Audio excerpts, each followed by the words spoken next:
लड़कियों को कोई ज़्यादा इम्पोर्टेंस दे देता है तो वो कहीं ना कहीं उसकी बातों में आने लगती है। तब जिहाद एक परिकल्पना नहीं है, यह आज एक सत्य बन चुका है। हिंदू लड़कियां हो रही है लेकिन उनका एक सिलेक्टेड पोर्शन होता है इस चीज़ का शिकार। सोशल मीडिया एक ऐसा प्लेटफॉर्म बन चुका है जहां पर लोगों को फंसाना बहुत ही आसान बन रहा है। अगर वो एजुकेटेड होंगी, उनके पास फैमिली से सपोर्ट होगा, अगर उन्हें फैमिली फ्रीडम देगी तो वो किसी और सपोर्ट के पास नहीं जाएंगी।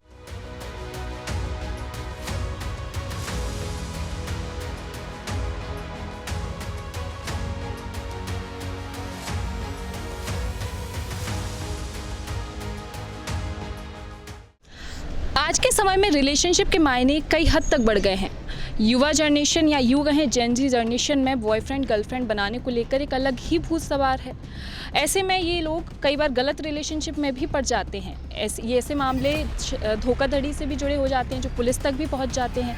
हाल ही में हमने भोपाल में मध्य प्रदेश के कई हिस्सों में भी देखा है कि लव जिहाद से लेकर धर्मांतरण जैसे कई मामले हमें देखने को मिले हैं। ऐसे मामलों में युवाओं की क्या सोच है, हम ये जानने के लिए बंसल इंस्टीट्यूट में पहुंचे हैं। तो मेरा पहला सवाल आपसे ही है कि धर्मांतरण जैसे कई हम मुद्दे आजकल सुन रहे हैं, तो ये मामले क्यों बढ़ क्यों रहे हैं? मेरा मानना ये है कि जैसे आजकल के ज़माने में लोग कई बार अपने दिखावे के लिए भी रिलेशनशिप में आ जाते हैं, जिसके कारण वो चीज़ें डिस्कस नहीं करते हैं एक दूसरे के बीच में। हमारा मानना ये है कि जैसे कि आप लोग अगर जब कभी डिस्कशन पे उस चीज़ पे आते हैं तो आप लोग ज़्यादा सेफ्टी फील करते हैं, आप लोग ज़्यादा कनेक्टेड फील करते हैं। तो आप लोगों को हमेशा सबसे पहले चीज़ों को लोगों से डिस्कस करना चाहिए। स्पेशली आप अगर किसी को अपना रिलेशनशिप या पार्टनरशिप में चुन रहे हैं तो आपको उस इंसान के बारे में पूरी जानकारी होनी चाहिए, जिसके कारण कि आप कभी भी आपके साथ कभी कुछ गलत ना हो सके, आप पूरी तरह से उस पर ट्रस्टवर्दी रह सकें। कि आज के ज़माने में जेन ज़ी जो कोडेड ये वर्ड दिया गया है, लोगों में बॉयफ्रेंड और गर्लफ्रेंड बनाने का बहुत क्रेज़ चल रहा है, तो ऐसा है क्या? एक्चुअली ऐसे ही है। जहाँ कहीं भी मैं जाता हूँ, जैसे कि इवन कहीं घूमने भी जाता हूँ, इवन बहुत सारे कॉलेजेस में भी देखता हूँ, तो होता ये है कि बच्चे एक स्ट्रीमलाइन फ्लो में चलते हैं कि यार मेरा दोस्त ऐसा है तो क्यों ना मेरी भी एक गर्लफ्रेंड हो, क्यों ना मेरा भी एक बॉयफ्रेंड हो। लड़के ऐसी सोचती है। तो ये लोगों के माइंडसेट पे डिपेंड करता है कि एक्चुअली वो उनके माइंडसेट कैसे क्रिएट हुआ। बात वो आती है, बात जब माइंडसेट क्रिएट की आती है तो ये कहीं ना कहीं सोशल मीडिया से इन्फ्लुएंस होते हैं और कहीं ना कहीं संगत जो कह सकता हूँ मैं, एक संगत से भी कहीं ना कहीं ये इन्फ्लुएंस होते हैं कि यार वो कर रहा है तो मैं क्यों ना करूं। और दूसरी बात ये आती है कि जब स्कूल से कॉलेज की ओर जब बच्चे शिफ्ट होते हैं तो कहीं ना कहीं वो एक साथ ढूंढते हैं, एक कनेक्शन ढूंढते हैं जिससे वो अपनी सारी बातें शेयर कर सकें, जिससे वो खुल के बात कर सकें। आजकल जैसे लड़कियों से रिलेटेड ज़्यादा इश्यूज़ हमें देखने को मिल रहे हैं। लड़कियां, ऐसा कहा जाए, लड़कियां ज़्यादा जल्दी बातों में आ जाती हैं, तो उनमें क्या मैच्योरिटी होनी चाहिए? वो कैसे पहचाने कि उनका दोस्त सही है, वो सही इंसान को चुन रही हैं एज अ दोस्त या फिर एज अ बॉयफ्रेंड, तो वो कैसे पहचाने?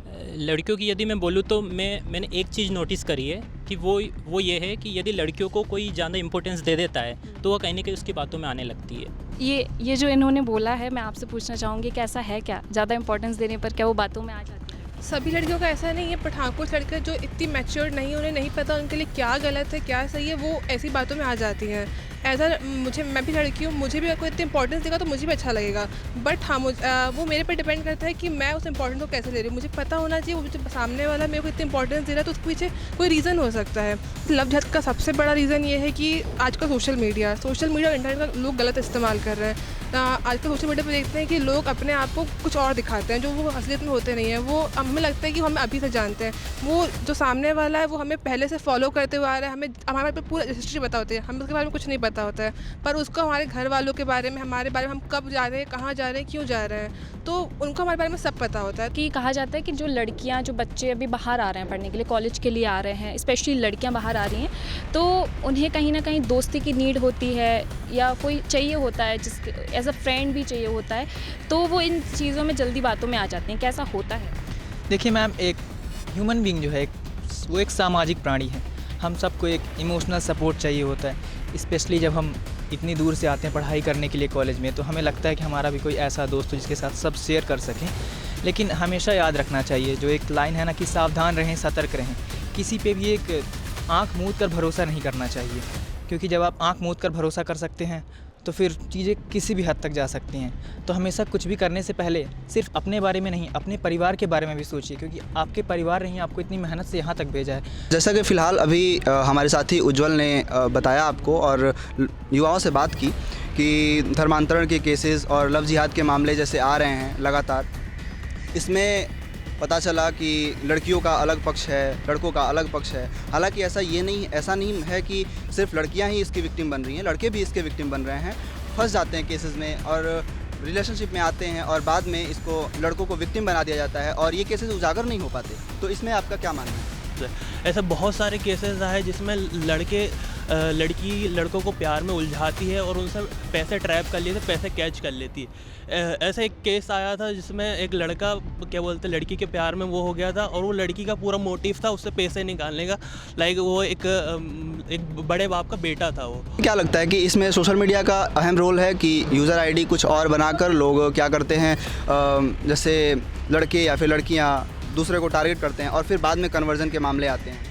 तत्कालीन परिस्थिति को देखते हुए ये आप कह सकते हैं कि सोशल मीडिया एक ऐसा प्लेटफॉर्म बन चुका है जहां पर लोग आसानी से फंस जा रहे हैं, क्योंकि जो लोग हैं वो फेक अकाउंट्स बना रहे हैं और दूसरे किसी भी लड़के या लड़कियों के आईडीज़ को सर्च करके उनको डीएम करना, उनके पर्सनल मैसेजेस और उनके पर्सनल फ़ोटोज़ को लीक करने जैसे मामला सामने आ रहे हैं।